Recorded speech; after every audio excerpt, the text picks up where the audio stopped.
저금리 기조가 장기화되면서 예금이든 대출이든 금리가 올랐다는 얘기를 들어본 것이 언제였나 싶을 정도인데요. 최근 시중은행들이 잇따라 고정금리 주택담보대출의 가산금리를 올린 것으로 나타났습니다. 정훈규 기자가 보도합니다. 금융당국이 가계부채 구조 개선을 이유로 고정금리 대출을 대대적으로 권장하고 있는 가운데 시중은행들은 고정금리 대출의 이자를 올리며 엇박자를 내고 있습니다. 우리은행은 지난달 27일 고정금리 주택담보대출에 주로 활용되는 금융채 상품의 가산금리를 0.1%포인트 올렸습니다. 앞서 국민은행도 같은 달 16일 고정금리 가산금리를 0.1%포인트 더 받기 시작했습니다. 가장 먼저 인상에 나선 곳은 신한은행입니다.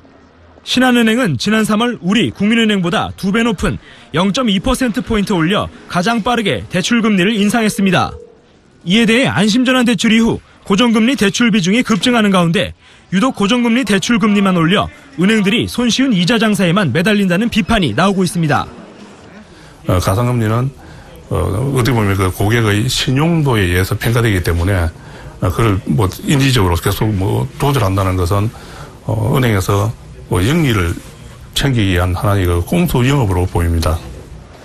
지난 3월 신규 가계대출 중 고정금리 비중은 55.1%로 사상 최대치를 기록했습니다. 은행권에서는 이처럼 늘고 있는 고정금리 대출이 부담스러운 분위기입니다. 금리 인상 시기가 오면 예금금리도 오르게 되는데 고정금리 대출은 낮은 금리가 유지돼 예대 마진이 줄 수밖에 없기 때문입니다. 반대로 금리가 내려갈 경우 소비자들의 부담이 커질 수 있지만 오를 경우만 대비해 금리를 올린 것입니다.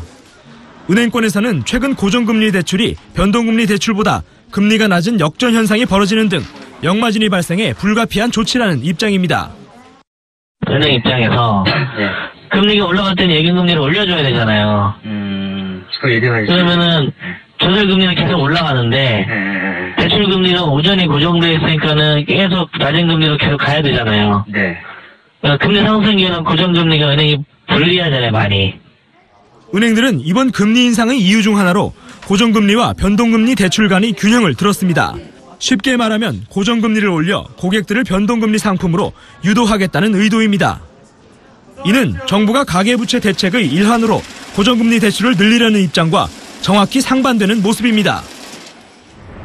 한국은행이 기준금리를 내려도 시중은행들은 오히려 소리 소문 없이 고정대출 금리를 올리고 있습니다. 고정보다 변동금리 상품을 더 많이 팔려는 시중은행들의 예대마진 장사 속이 고정금리를 밀어 올리고 있는 것입니다. 서울경제TV 정훈규입니다.